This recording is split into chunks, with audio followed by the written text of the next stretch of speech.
Everyone, welcome back. And of course, big game also Sunday, El Clasico, which finally brought us Messi vs Ronaldo. Possible Ballon d'Or decider. The game finishes 2-2 at the Camp Nou. And who scores? Ronaldo scores 2, Messi scores 2. What was that? Zlatan scores 2. What was that? Was that a flamenco dance? Or El Clásico. Anyways, guys, the game starts without Barcelona, Puyol, Piqué injured at the back. They start with Adriano in the middle. Did you think Madrid could actually come out with a pretty convincing win, actually? Before we get into that, let Steve answer that. La Liga, Barcelona, Madrid, a game that is worth over 500 million people worldwide.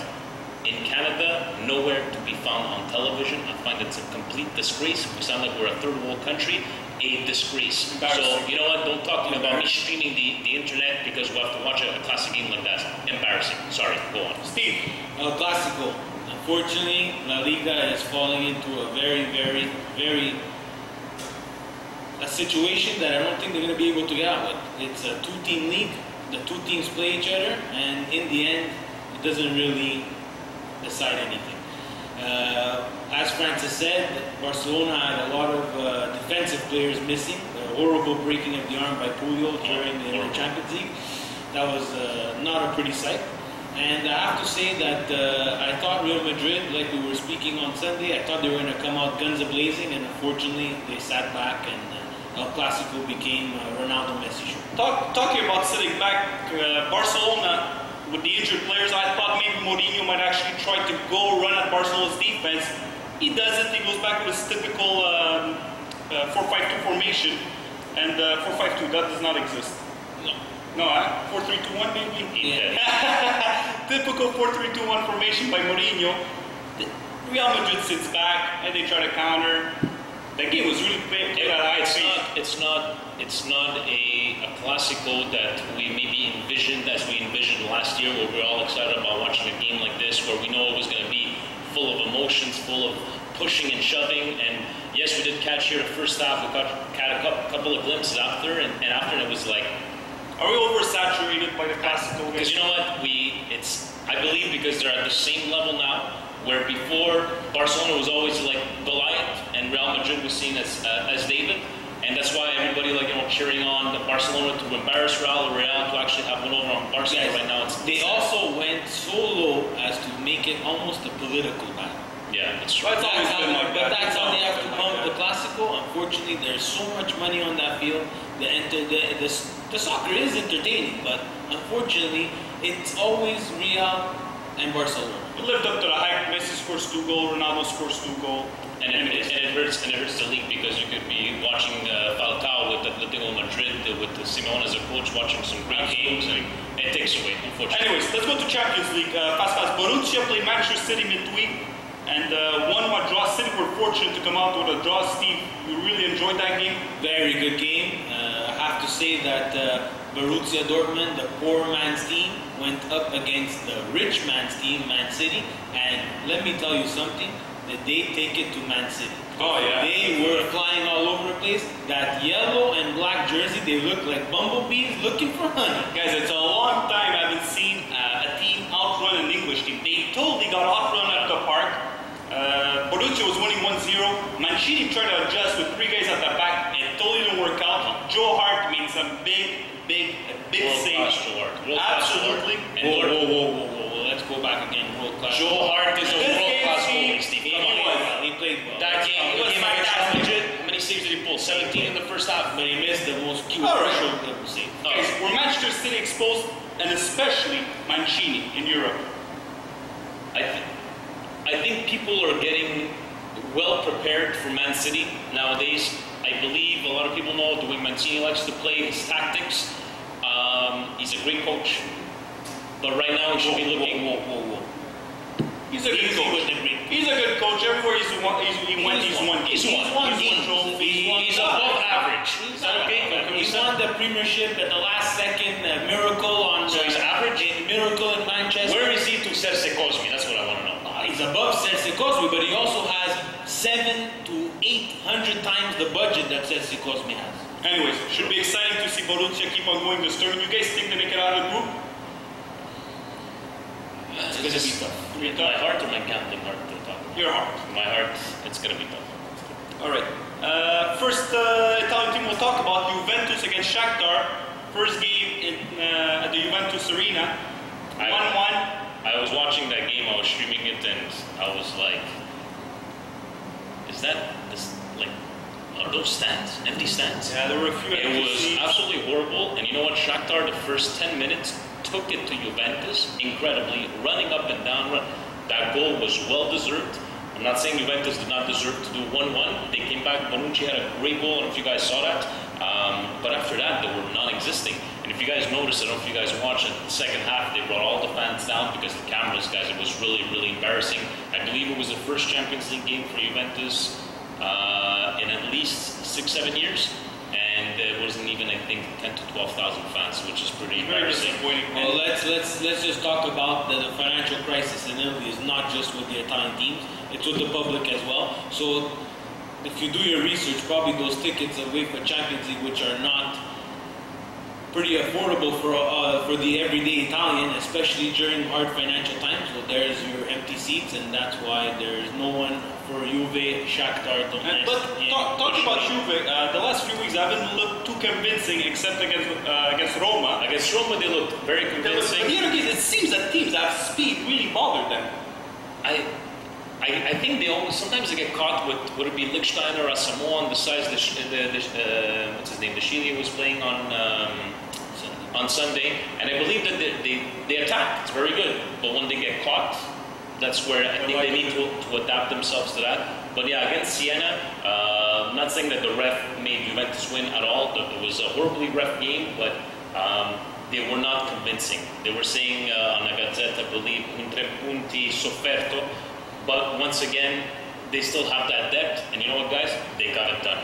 The key to Juve is Juve dictating the play. When Juve does not dictate the play, unfortunately, they have a lot of trouble generating an offense to defense, a transition game, if you want to call it, if I could use a basketball term, and that's where they get caught, and that's why they look great goal by Calaio to tie it up 1-1 for that beautiful goal.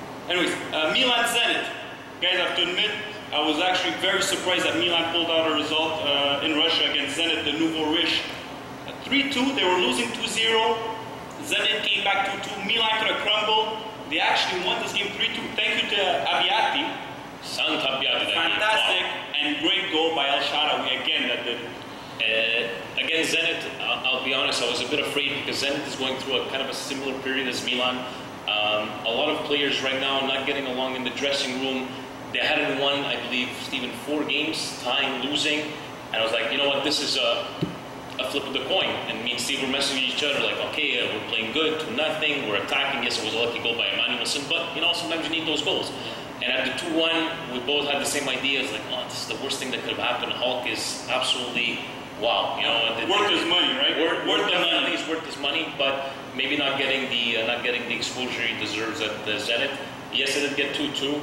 Yes, we did to get another lucky goal. But let's La Grinta c'era. La Grinta c'era. For Hulk, I'm going to go to Hulk a bit there. Hulk decided to go to Zenit.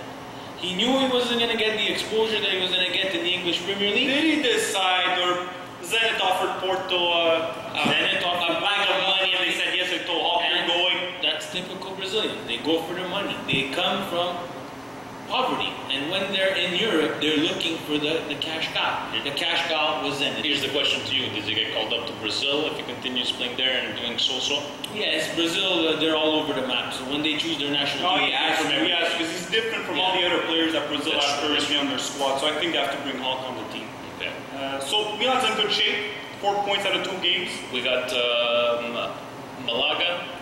Should be a tough game because they're playing very well. Back-to-back Malaga. Yeah, so we'll see how about that. But so far, 4 points, okay. If it was Milan from 2 years ago, I would be pissed off, but for now, okay. Another game, PSG against Porto. Our guest last week, Vince Gattuso, mentioned he would like to see PSG playing against a top team. No, actually, that was your co-host Vince 2 weeks ago. Oh, that was you. Guys were, that was you. Yeah, your PSG. Okay, just checking. When I was saying that PSG, I want to see them play a really good team to see what they're capable of doing. And can you take us through that whole change with Lavezzi and what happened exactly? First of all, Porto wins 1-0. Could have been worse. Could have been worse. Ancelotti tries to adjust after Ibrahimovic misses chances on top of chances. Tries to adjust. Champions League. And let's go. Ancelotti tries to bring his team back in the game. Lavezzi goes on. What happens? Lavezzi goes on, and mysteriously, Ancelotti makes a mistake that I've never thought that he would ever make. It's a tactical mistake, magically. Lavezzi comes on. 7 minutes later, Lavezzi comes off, and Pastore comes on. What they didn't show, and they showed after, is Lavezzi taking it out on the cool. Yeah. But there's reports going that Lavezzi might have been injured. Okay. You call for that? Anyway, so we actually saw that PSG still have a long way to go. PSG right now, yes, they have all the elements to become a very strong winning team. But before they put those skills to the test against teams like, and this Porto guys, let's face it, not a top 10 team in the world, and they still took it. Always solid. PSG is mincing La Grinta. Anyways, guys, on another note, Bayern, which I thought could be favorites, that played very well, that have been winning everything this year, actually lost to a Belarus team, Bate, 3-1. Surprised that in Champions League. You know what? Even the coach was one of the presidents saying Bate's favorites on top of Bayern Munich. I go, is this guy for real? And then I was looking at the scores like, wow, 3-1. But you know what, guys? Not these great teams are always going to have these one-offs. I really think this is a one-off because Bayern in the championship, I still have not lost the game. Robin's still hurt. These guys have the depth, but once again, but let's say maybe Robin being hurt in Bayern is probably a good thing. You know what? He's been playing well so far. He's been playing you know well. what? I give him props. He sticked it out. He's been there. He's playing after that. Whatever. They put him in a tough situation last year after the Champions League. The fans at Bayern are very disappointed in that, by the way. But as a great talent that he is, he's left a lot of great teams. And you know what? I think I might be. Let's say, correct Vince here, a great talent. Let's say we're going to say a great left foot, and he runs a career. All right. Anyways, let's finish our show with our red card of the week, guys. Steve, your red card of the week. Red card of the week, Allegri. Derby da Madonnina, you lose, you make me wear this stupid scarf, and you cannot get this team to be creative, you cannot win the midfield, and yet you fail to make the right changes to improve this team for the good of all Milanisti everywhere. Half full, very empty. There's a hole in my glass, and there's a hole in my heart.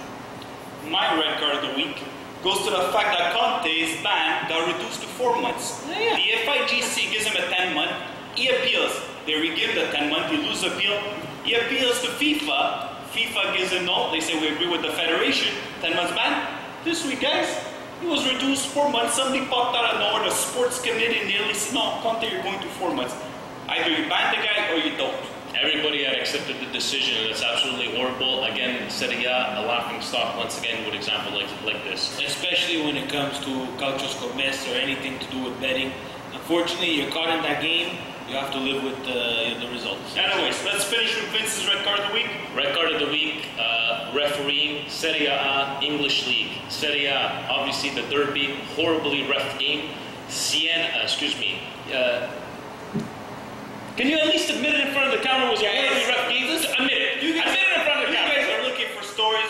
Siena Juventus, a horribly rough game once again, and Howard Webb and company, Newcastle United, Manchester United, the ball crossing the line once again, if you guys can't see. Howard United. Howard United. I don't even know how you get to do that. And last red card to myself. Steve, I'm really sorry. I broke Madonnina's head. I didn't do it on purpose. She fell. Mama Vera's not going to be happy. Look, we siliconed her. My brother came out with the silicone gun. She's as good as new. Anyways, everybody, thank you for watching us. Thank you for your great support.